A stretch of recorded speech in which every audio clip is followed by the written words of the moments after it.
Tajuk cerita ini Anak Angkat Harimau.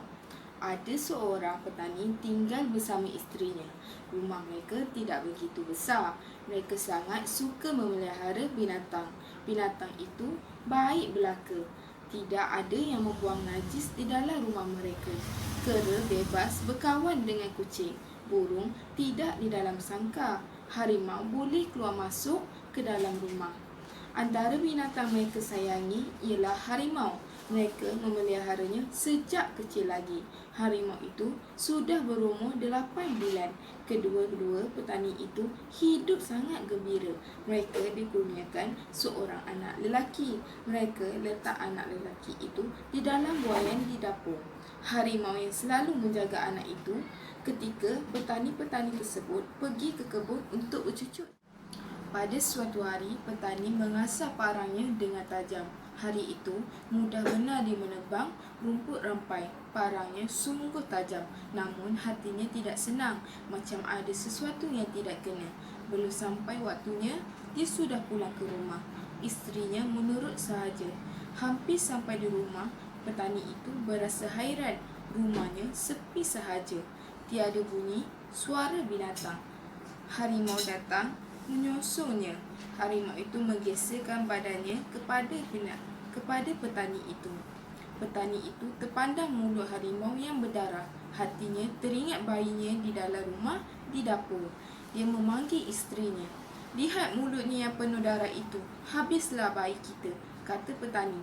Dia menyuruh isterinya ke rumah. "Cis, tidak tahu diuntung. Dari kecil kau kupelihara," kata petani itu. Dia terus memarah harimau itu, tetapi harimau itu tidak melawan. Matilah ia ditanya petani yang sedang marah. Pada suatu hari, petani mengasah parangnya dengan tajam. Hari itu, mudah benar dia menebang rumput rampai. Parangnya sungguh tajam, namun hatinya tidak senang, macam ada sesuatu yang tidak kena. Belum sampai waktunya, dia sudah pulang ke rumah. Isterinya menurut sahaja.